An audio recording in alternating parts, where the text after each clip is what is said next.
First one's going to be a little bit long, but very, very important about what he lays out to the senator, and then what Rubio's comment where the Trump administration is going. I very much supported Israel going after Hamas following October 7th, but we are now well over a year and a half into this, and there's a new phase of events, which I'll try to summarize.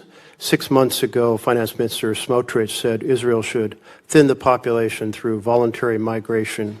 He also used the term encouraged migration.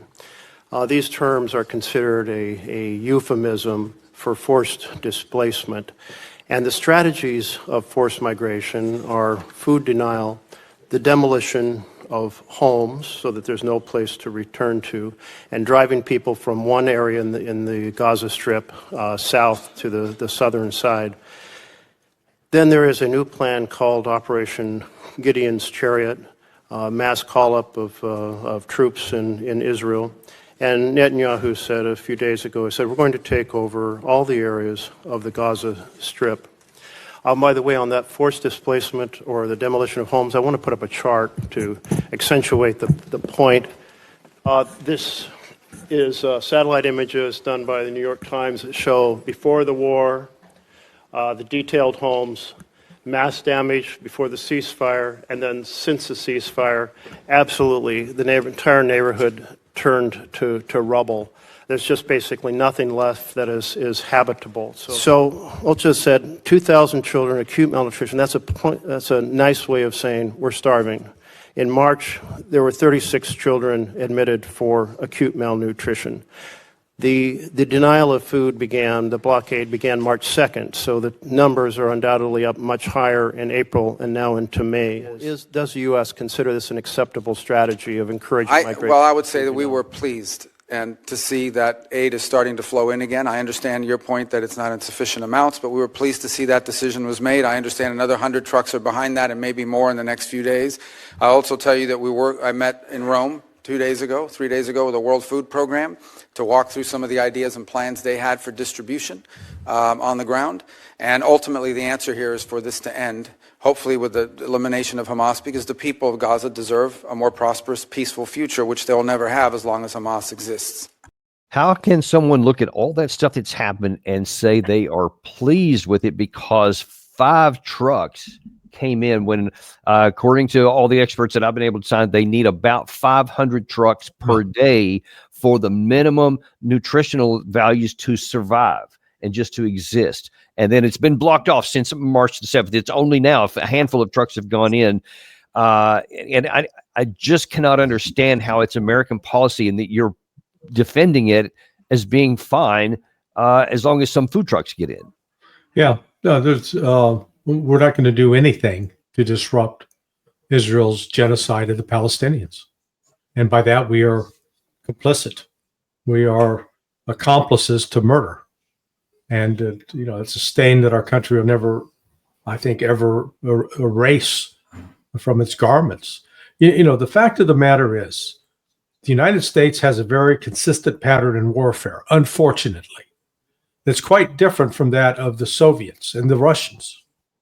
When the Soviets were fighting, they went out of their way to not inflict civilian casualties. And I don't want to hear people say, oh, but Stalin murdered all, just stop with that. Let's focus on the war. And what we've seen with Russia and the Donbass, the same thing. The vast majority of the casualties are military, not civilian.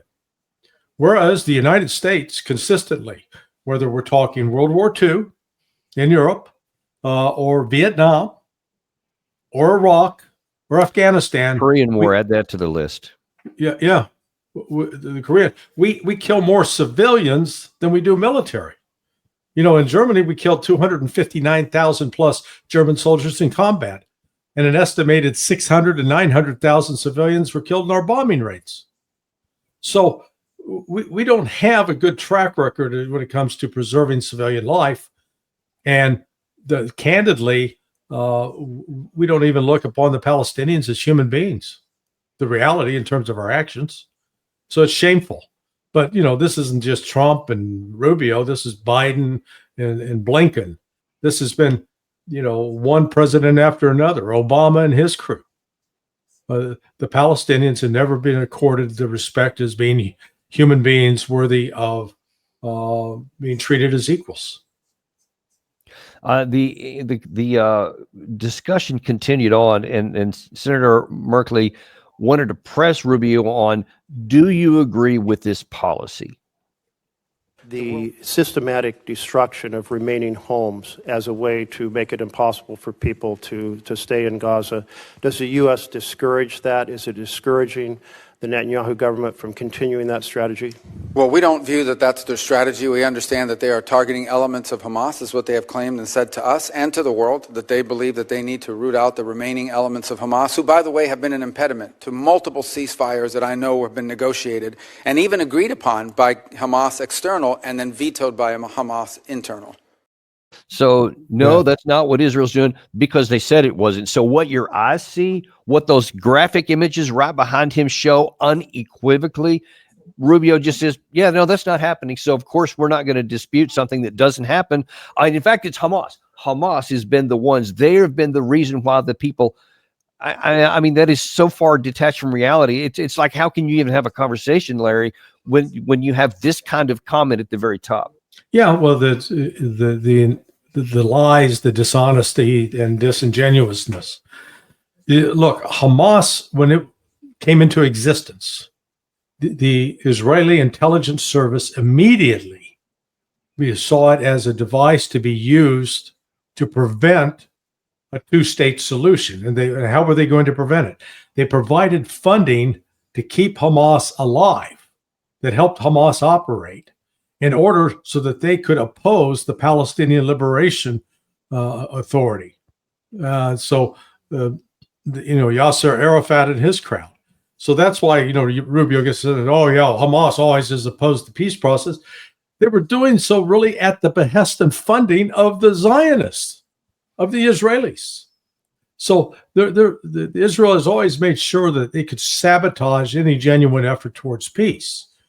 And now what they've created, though, is a movement among the Palestinian people where they've lost family members and loved ones of all ages, and they're going to fight. They'll fight to the death. What do they have to lose? They fight and die, or they do nothing and die. They're going to fight and die. And in the process, they're going to take a lot of Israelis with them, and maybe even wind up destroying Israel as a viable country, because right now Israel is becoming increasingly isolated. And we just had China make, if you will, a veiled threat that calling on Israel to stop this or else. And I don't know what the or else is. Gary, can you reload that one soundbite we used, I think, earlier today of the guy from the Knesset making the comments? You know the one I'm talking about? Just the one talking about killing babies? Yeah, he's gonna load that up here in a second, because I want to run a show, because we're not talking about mischaracterizing people. We're not saying that, okay, well, you, Davis, you're trying to say that Netanyahu's intentionally turning to rubble this stuff, but you heard Rubio there said, no, they're just going after Hamas. Hamas is cowardly hiding in every single house so that it all has to be rubbled, etc. But that really the Israelis, they're looking for a way out of this. They're looking for a way to end this and to have a just peace, etc. As it turns out, Gary, just give me a thumbs up when he's here from the mouth. And by the way, let me set this up a little bit. This is a former member of the Knesset who on the 23rd of October, 2023, so about 2 weeks after the terrorist strike that started this big explosion that led to the incursion in here, said that he believed what Israel should do is turn the Gaza Strip into Dresden, and they should firebomb it to completely and totally destroy it. You saw those images behind Senator Merkley. That's exactly what happened. Here's what he said on Israeli television today. כל ילד, כל תינוק בעזה הוא אויב. האויב הוא לא החמאס, והוא גם לא הזרוע הצבאית של החמאס, כמו שהפצ"רית שלנו מספרת לנו שאסור לנו לפגוע בחמאסניק, אלא אם כן הוא חלק מהזרוע הצבאית. כל ילד בעזה הוא האויב. אנחנו צריכים לכבוש את עזה וליישבה, ושלא יישאר שם ילד עזתי אחד. אין ניצחון אחר. So I didn't know that Adolf Hitler spoke Hebrew. Okay, I mean what's coming out of his mouth is the same garbage that came out of the mouths of SS troops who were stuffing Jews, children, into ovens, into gas chambers. Now this man has joined with them. You know, it's like for people like that, I never again want to hear any big crocodile tears about the Holocaust. They've completely discredited themselves. And by the way, we had was it Katie Halper. Katie Halper on the show and a week or so ago, and she pointed out that there are Holocaust survivors themselves Yes. that are outraged by this stuff. And you know, I myself have been to Auschwitz. I've been to Dachau 3 times. I've studied this stuff intensely, and I'm horrified by all the things that happened in the past, equally to what I'm horrified now. And Yeah. I have always been angered when I've seen so many of the current Israeli government hide behind the Star of David to justify the slaughter of people the same degree that they were done here. Now it's a different scale, but that doesn't matter because there hasn't been, so far anyway, 6 million Palestinians who have been murdered. Maybe the number is only 100,000.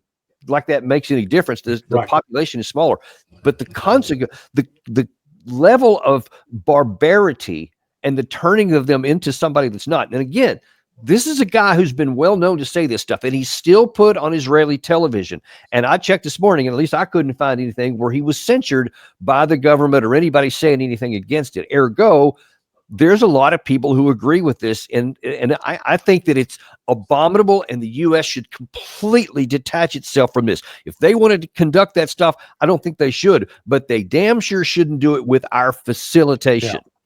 Yeah, well, in fact, there's a couple of prominent Israelis have spoken up and spoken against this, and they've been labeled as anti-Semites. Here you got, you're Jewish and you're Israeli, but you're still an anti-Semite because you dare to criticize this monstrous policy and this evil.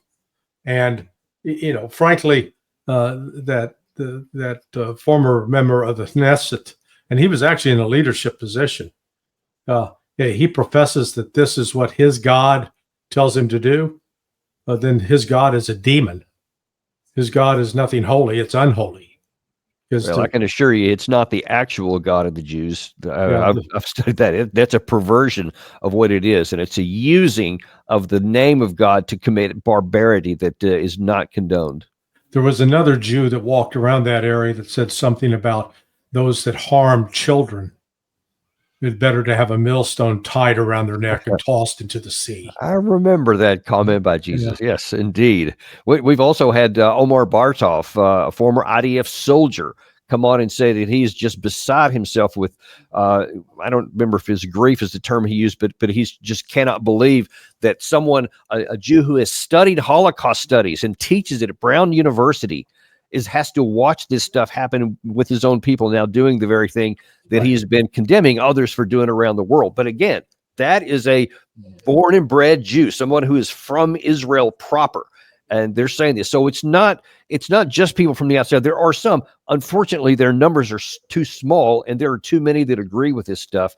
And I just think, Larry, this is going to have a really bad ending for Israel. I think you just said it a second ago, but I think that they are laying a foundation to harm themselves in ways that are going to be far worse than anything that existed prior to October 7th. Yeah, unrecoverable. And yet, you have many people who are Jewish that, whether it's Max, Blumenthal and Aaron Mate, is it? Yeah. And Add then Bernie Sanders to that list. And Jeff Sachs and Katie Halper, as you pointed out. So a number who's speaking out. So, but this particular Zionist crowd, they're possessed of a madness, and there's no humanity in it. That's what's so sad. Yeah, it's terrifying to see it. The virility and the anger coming out of his mouth when he's talking about slaughtering children. Yeah. I mean, he's not even pretending that, well, that's collateral damage. We're really going after the. He didn't even pretend that. Just expressly pounded his fist on the. I just had to watch it 2 or 3 times to see, did I really see that? I had to go back and make sure it wasn't a fake video, because there are people who are anti-Semitic, and I'm opposed to that, just categorically against. And I wanted to make sure that somebody wasn't trying to do something, but no, turns out that the guy was totally valid. It's it was shocking. But be that as it may, listen, we really appreciate it. I know you got to run. You got some other requirements to take care of. So appreciate you coming on today and talk about all of these issues today. We covered quite a bit of things on our show, and really appreciate it. Thank you for having me and let me vent. Appreciate it.